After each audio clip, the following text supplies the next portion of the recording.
Guys आपका एक बार फिर से स्वागत है। और अपन पशु परिचर भर्ती कृषि प्रयोगशिक भर्ती के लिए मॉडल पेपर सोल्व कर रहे थे। आज अपना ये 8वां मॉडल पेपर है। तो सबसे पहला क्वेश्चन अपने पशुपालन का, दूध प्रोटीन में अधिकतम यानी 80% तक कौन सी प्रोटीन पाई जाती है। आपको यहाँ पे जो प्रोटीन दे रखी है इनमें से बताना है कि दूध प्रोटीन में सबसे अधिक कौन सी प्रोटीन पाई जाती है। अपने पास यहाँ पे ऑप्शन है लेक्टोग्लोबिलिन, लेक्टो एल्बुमिन, केसिन और उपरोक्त सभी। तो बताइए देखिए इसका यहाँ पे राइट आंसर क्या हो जाएगा। इसका देखिए यहाँ पे राइट आंसर हो जाएगा, दूध की जो प्रोटीन होती है उसमें लगभग 80% है केसिन प्रोटीन पाई जाती है। कौन सी प्रोटीन पाई जाती है? Casein protein. तो इसको आपको अच्छे से ध्यान रखना है। इसके अलावा ये दो प्रोटीन बच गई, लेक्टोग्लोबिलिन और लेक्टो एल्बुमिन। ये प्रोटीन कितनी होती है? तो ये 20% होती है। कितनी? ये 20% होती है दूध में, जबकि 80% केसिन प्रोटीन होती है।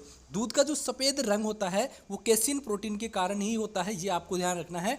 दूध का सफ़ेद रंग किसके कारण होता है? केसिन प्रोटीन के कारण। दूध का पीला रंग आपसे पूछ ले तो वो केरोटीन के कारण होता है। नेक्स्ट क्वेश्चन की बात करें तो नेक्स्ट अपने पास यहाँ पे क्वेश्चन है, मुर्गी पालन के बारे में निम्न में से कौन सा कथन सही है। यहाँ पे आपको इनमें से सही कथन बताना है मुर्गी पालन के बारे में।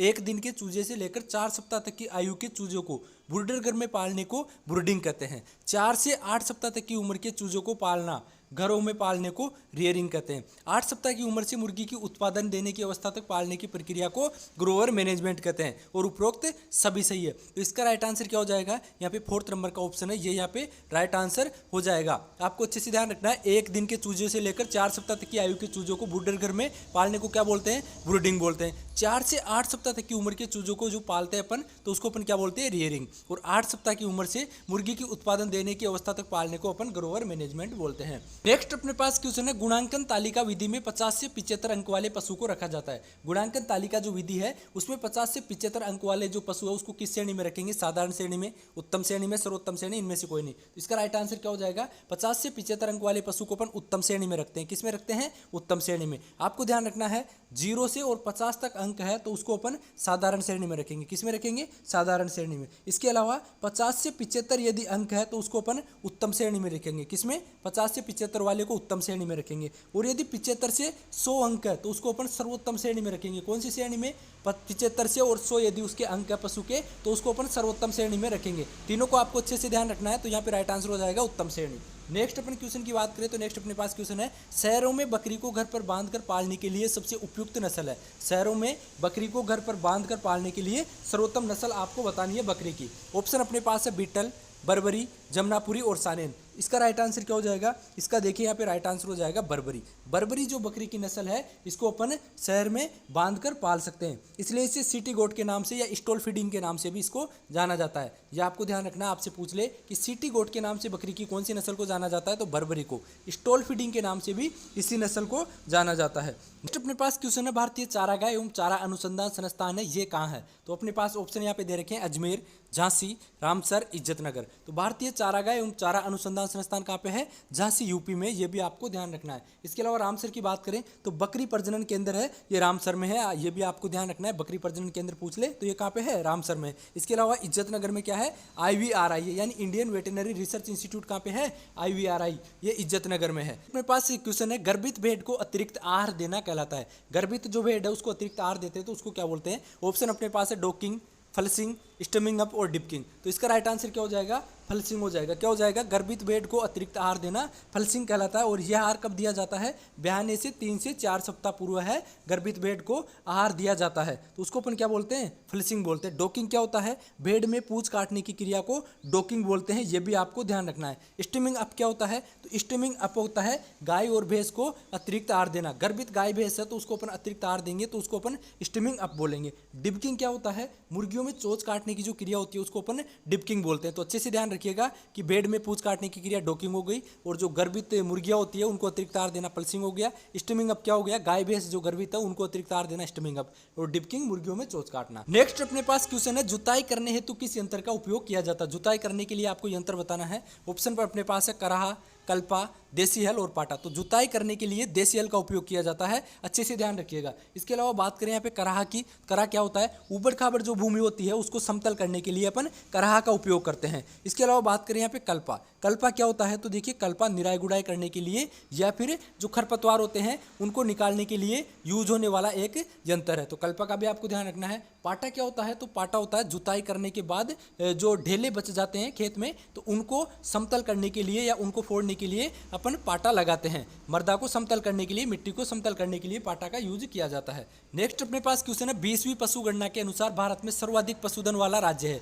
20वीं पशु गणना है वो कब हुई थी? 2019 में हुई थी। कब हुई थी? 2019 में हुई थी। और इसके अनुसार आपको बताना है सर्वाधिक पशुधन गणना वाला राज्य कौन सा है। अपने पास यहाँ पे जो ऑप्शन है उत्तर प्रदेश, राजस्थान, मध्य प्रदेश, हरियाणा। तो इसका राइट आंसर क्या हो जाएगा? 20वीं पशु गणना के अनुसार सर्वाधिक पशुधन वाला राज्य कौन है? यूपी है। आपको ध्यान रखना, उत्तर प्रदेश है पहले स्थान पर। 20वीं पशु गणना के अनुसार पूछ रहा है यहाँ पे, जो कि 2019 में हुई थी। सेकंड स्थान पर राजस्थान का है और थर्ड स्थान यहाँ पे मध्य प्रदेश का है। नेक्स्ट अपन क्वेश्चन की बात करें तो नेक्स्ट अपने पास क्वेश्चन है, गाय, भैंस, भेड़, बकरी में कुल दांतों की संख्या होती है। गाय, भैंस, भेड़, बकरी में कुल दांतों की संख्या आपको बतानी है। अपने पास यहाँ पे ऑप्शन है 20, 12, 30, 32। तो बताइए देखिए कुल दांतों की संख्या इनमें कितनी होती है? इनमें देखिए कुल दांतों की संख्या हो जाएगी अपने 32। कितनी? 32 हो जाएगी, जो कि स्थायी दांत है। जबकि आपसे पूछ ले कि अस्थायी दांत तो कितने होते हैं? अस्थायी दांत गाय, भैंस, भेड़, बकरी में 20 है, वो अस्थायी दांत होते हैं, जबकि 32 है स्थायी दांत होते हैं। इसके अलावा यदि आपसे पूछ ले कि ऊंट में दांतों की संख्या कितनी होती है कुल, तो 34 हो जाएगी। ऊंट में कुल कितने दांत होते हैं? 34। सुअर का आपसे पूछ ले सुअर में कुल कितने दांत होते हैं, तो सुअर में दांत होते हैं 44। कितने होते हैं? 44। इसके अलावा आपसे पूछ ले खरगोश में दांतों की संख्या, तो खरगोश में दांतों की संख्या कितनी होती है? 28 होती है। ये भी आपको अच्छे से ध्यान रखना है। नेक्स्ट क्वेश्चन है, नर पशु का प्रमुख प्रजनन अंग आपको बताना है। ऑप्शन है वर्षण, अंडाशय, शुक्राशय, शुक्रवाहिनी। तो क्या है? नर पशु का प्रमुख प्रजनन अंग वर्षण है। कौन सा है? वर्षण नर पशु का प्रमुख प्रजनन अंग है। और यहाँ पे देखिए नर पशु का जो आपको हार्मोन पूछ ले, प्रजनन हार्मोन, तो वो कौन है? टेस्टोस्टेरोन है। ये भी आपको ध्यान रखना है। यदि आपसे प्रजनन अंग पूछ ले तो वर्षण, और यदि हार्मोन पूछ ले तो टेस्टोस्टेरोन हो जाएगा। इसके अलावा मादा की बात करें, मादा पशु का प्रमुख प्रजनन अंग क्या है? अंडाशय। क्या है? अंडाशय। नेक्स्ट अपने पास क्वेश्चन है, कम उम्र में पशु चयन की सबसे उपयुक्त विधि है। कम उम्र में पशु चयन की सबसे उपयुक्त विधि आपको बतानी है। पारिवारिक चयन, जीनोटाइप, समूह चयन, गुणांकन तालिका। तो इसका राइट आंसर क्या हो जाएगा? पारिवारिक चयन। और पारिवारिक चयन है, इसी को अपन वंशावली चयन भी बोलते हैं। क्या बोलते हैं? वंशावली चयन भी पारिवारिक चयन को ही बोलते हैं। इसके अलावा पेडगिरी मेथड भी अपन इसी को ही बोलते हैं। तो आपको कंफ्यूज नहीं होना। कम उम्र में आपसे पूछ ले कम उम्र में पशु चयन की सबसे उपयुक्त विधि, तो पारिवारिक चयन हो जाएगा। जीनोटाइप है, जीनोटाइप विधि से क्या करते हैं? पशु के जीन्स का अपन पता करते हैं। समूह चयन की बात करें तो समूह चयन क्या होता है? पशु के मात्रात्मक एवं गुणात्मक लक्षणों की पहचान अपन समूह चयन से कर सकते हैं। गुणांकन तालिका विधि क्या है? तो गुणांकन तालिका विधि पशु चयन की सबसे उपयुक्त विधि है।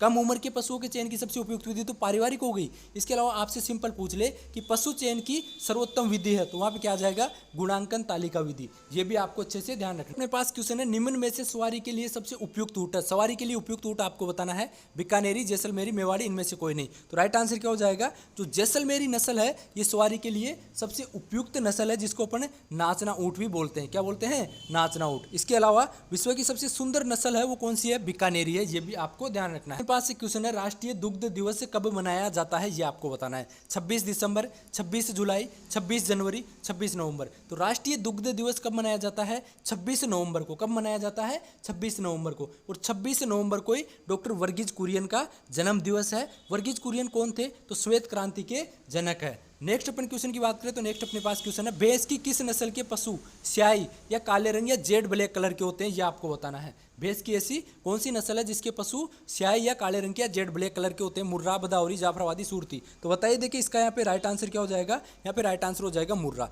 मुर्रा भैंस की जो नस्ल है इसके पशु काले रंग के होते हैं, जिसको अपन जेड ब्लैक कलर भी बोलते हैं। और मुर्रा जो नस्ल है इसके सींग कैसे होते हैं? जलेबी आकार के होते हैं। ये भी आपको ध्यान रखना है। भदावरी है, भदावरी का रंग कैसा होता है? तांबे के आकार का होता है, कॉपर कलर होता है। ये भी आपको ध्यान रखना है। सर्वाधिक वसा है ये भदावरी भैंस में ही पाई जाती है। भदावरी भैंस के दूध में लगभग 13 से 14%। ये आपको ध्यान रखना है। सूरती है, सूरती के सींग कैसे होते हैं? हाशिया या दराती आकार के होते हैं। नेक्स्ट अपने पास क्वेश्चन है, केंद्रीय भेड़ तथा ऊन अनुसंधान संस्थान है, ये कहाँ पे है? ये आपको बताना है। CSWRI है, ये कहाँ पे है?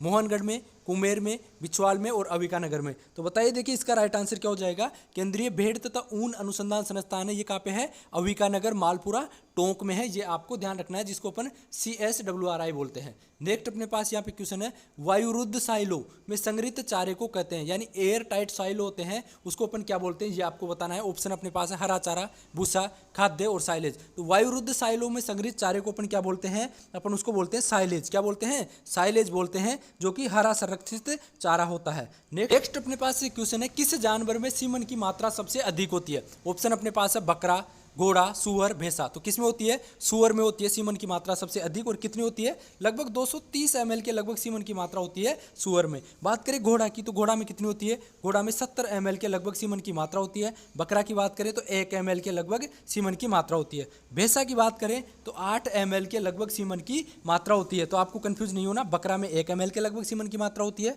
और यहाँ पे घोड़ा में 70 ml। इसके अलावा सुअर में 230 ml और यहाँ पे भैंसा में 8 ml। सबसे अधिक सुअर में ही होती है। नेक्स्ट क्वेश्चन की बात करें तो नेक्स्ट अपने पास क्वेश्चन है, पशु चिकित्सालय पशुपालक के द्वार योजना कब प्रारंभ की गई थी? यहाँ पे योजना है पशु चिकित्सालय पशुपालक के द्वार योजना। तो ये बतानी है आपको कब ये प्रारंभ करी गई थी। 1 अगस्त 2009 को, 10 अगस्त 2007 को, 2 अक्टूबर 2009 को और 1 सितंबर 2011 को। तो ये योजना कब प्रारंभ की गई थी? ये प्रारंभ की गई थी 1 अगस्त 2009 को। कौन सी योजना? पशु चिकित्सालय पशुपालक के द्वार योजना। नेक्स्ट क्वेश्चन की बात करें तो नेक्स्ट अपने पास क्वेश्चन है, ब्यूटायरोमीटर का प्रयोग किसकी जांच के लिए किया जाता है? ये आपको बताना है। ऑप्शन अपने पास है प्रोटीन, लैक्टोज, केसिन और वसा। तो बताइए, देखिए ब्यूटायरोमीटर है उसका प्रयोग किसकी जांच के लिए करते हैं अपन? वसा की जांच के लिए ब्यूटायरोमीटर का प्रयोग किया जाता है। यह आपको अच्छे से ध्यान रखना है। इसके अलावा प्रोटीन की जांच के लिए अपन जेलडोल विधि का यूज करते हैं। किसका यूज करते हैं? जेलडोल विधि का यूज करते हैं प्रोटीन की जांच के लिए। यह आपको ध्यान रखना है। इसके अलावा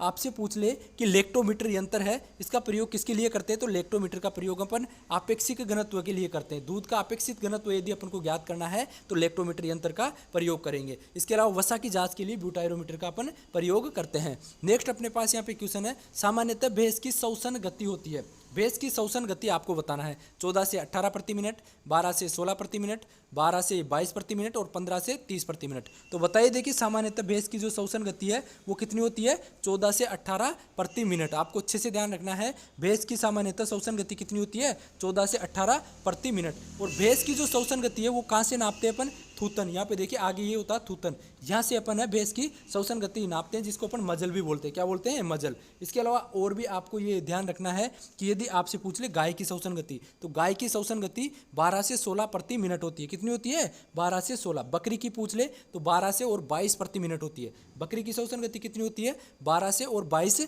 प्रति मिनट। इसके अलावा मुर्गी की श्वसन गति पूछ ले तो मुर्गी की श्वसन गति 15 से और 30 प्रति मिनट होती है। नेक्स्ट अपने पास यहाँ पे क्वेश्चन है, पशुओं में खुरहरा करने के लाभ है। खुरहरा करने के आपको लाभ बताना है, रक्त संचार को बढ़ाना, बाह्य परजीवियों से बचाओ, दूध उत्पादन में लाभ, उपरोक्त सभी। तो इसका राइट आंसर क्या हो जाएगा? उपरोक्त सभी। यानी जो पशुओं में खुरहरा करते हैं वो रक्त का संचार बढ़ाता है, बाह्य परजीवियों से बचाता है और दूध उत्पादन में भी लाभदायक होता है। नेक्स्ट क्वेश्चन की बात करें तो नेक्स्ट अपने पास क्वेश्चन है, राष्ट्रीय घोड़ा अनुसंधान संस्थान कहाँ पे है? ये आपको बताना है। जयपुर, जोधपुर, हिसार, गुजरात। तो राष्ट्रीय घोड़ा अनुसंधान संस्थान है ये कहाँ पे है? हिसार हरियाणा में है। आपको अच्छे से ध्यान रखना है। यदि आपसे पूछ ले राष्ट्रीय घोड़ा अनुसंधान संस्थान कहाँ पे है, तो हिसार हरियाणा में है। तो ये आज का अपना क्वेश्चन पूरे हो गए। बाकी मिलते हैं नेक्स्ट वीडियो में। और आप क्वेश्चन देखना चाहते हैं तो देख लीजिएगा, प्लेलिस्ट आपको मिल जाएगी पशु परिचर के नाम से। मिलते हैं नेक्स्ट वीडियो में। जय हिंद, जय भारत।